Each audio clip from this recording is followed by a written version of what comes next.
교정 경건을 시작하겠습니다. 오늘 제목은 에포케라고 지었고요. 본문 말씀은 두 가지인데 잠언 27장 23절 말씀과 욥기 5장 6절에서 8절입니다. 제가 한번 잠언 말씀 읽습니다. 내 양떼 형편을 부지런히 살피며 내 소떼에게 마음을 두라. 욥기 말씀이에요. 재난은 티끌에서 일어나는 것이 아니며 고생은 흙에서 나는 것이 아니니라. 사람은 고생을 위하여 난다니 불꽃이 위로 날아가는 것 같으니라. 나라면 하나님을 찾겠고 내 일을 하나님께 의탁하리라. 살다 보면 참 이해할 수 없는 일이 참 많이 있죠. 이게 왜 왔는지도 모르겠는 일도 있지만 또 어떤 일을 닥쳤을 때 도무지 내 능력에서는 이 일을 해결할 수 없는 그런 난제도 많이 있습니다. 대표적인 인물로 오늘 본문으로 봤던 그 욥기의 욥이 그런 사람이죠. 욥은 갑작스럽게 고난을 당하는데 아무리 생각해도 이유를 모르겠습니다. 재산과 자녀들 그런 것들이 한순간에 다 날아가 버립니다.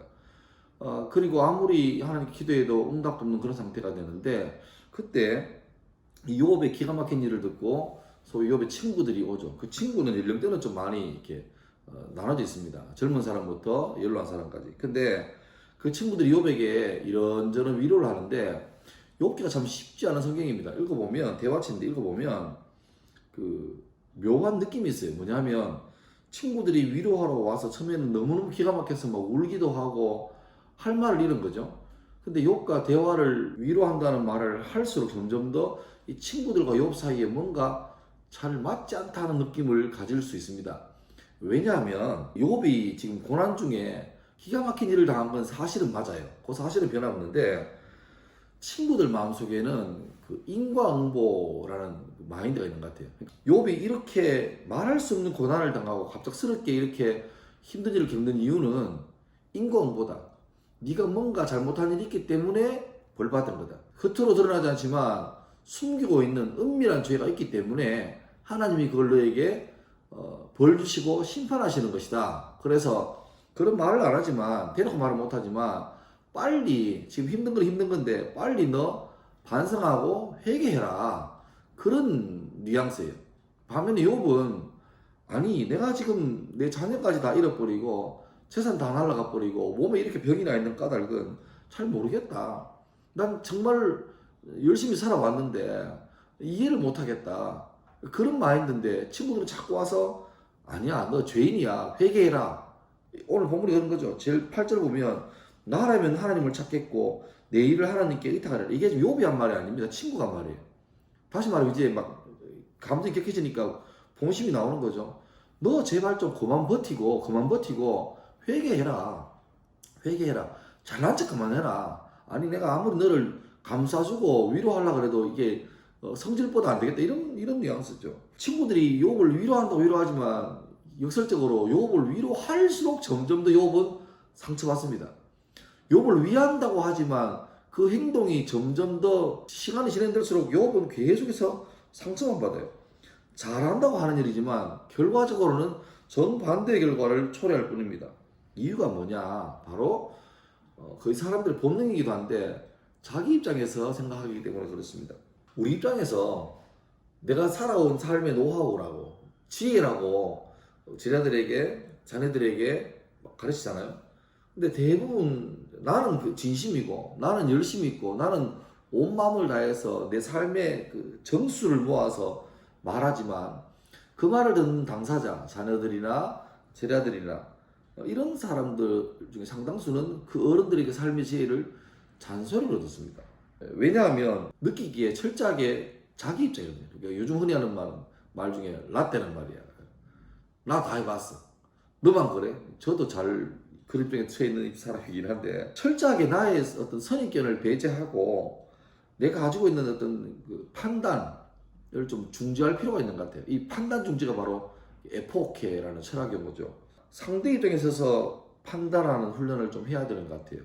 믿을 만한 말을 듣는 게 아니라 믿을 만한 사람의 말을 듣는다.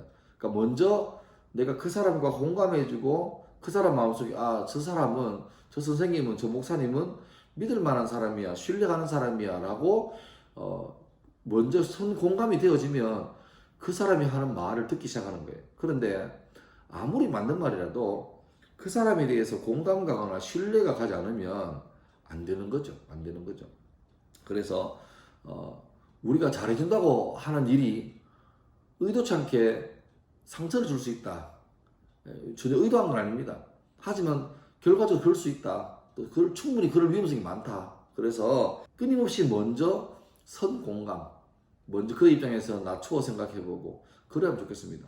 인도의 그 평화주의자 간디, 물론 간디에 대한 역사적 평가가 이렇게 저렇게 좀 많이 나뉩니다만은 뭐 그건 차치하고 하루는 그 간디에게 한 어머니가 찾아왔죠. 어린 자녀를 둔 자녀가 너무 사탕을 좋아해요. 끊지를 못해요. 그러니까 부모 입장에서 아무리 애를 말려봐도 애가 말을 안 들어.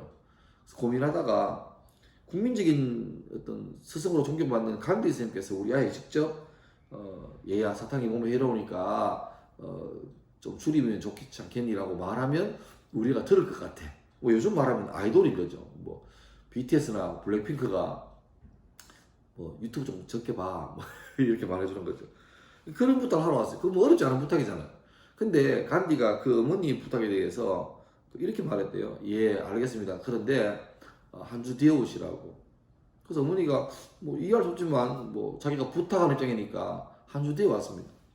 한 주 뒤에 왔더니 뭐 없어요. 별거 없어요. 그냥 와서 아이에게 얘야 사탕이 몸에 좋지 않으니까 좀 줄이면 좋겠네.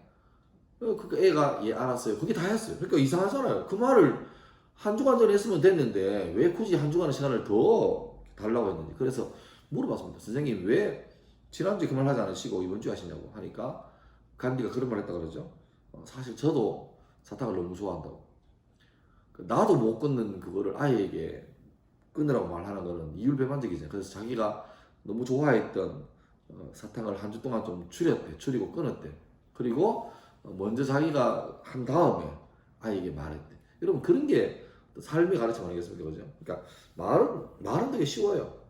이렇게 하세요. 저렇게 하세요. 이렇게 사세요. 저렇게 사세요. 근데 실제 우리는 말에 감동받는 게 아니라 삶에 감동받는 거죠. 예수 그리스도께서도 사랑한다. 말만 하시고 이 땅에 안 오셨다면 그 말에 대한 책임을 누가 지겠습니까? 근데 사랑한다는 말에 책임지기 위해서 이 땅에 오셨고 십자가 대속에 죽으심 그리고 부활까지. 그러니까 그게 이제 그 말을 증명하는 거죠. 서로 사랑하라 그 말을 증명하는 거죠. 사랑한다면 사랑하는 대상을 위해서 먼저 그들을 좀 이해해주고 생각해주고 그들 속으로 들어가보는 한 주가 될 수 있기를 주의 이름으로 축원합니다. 감사합니다.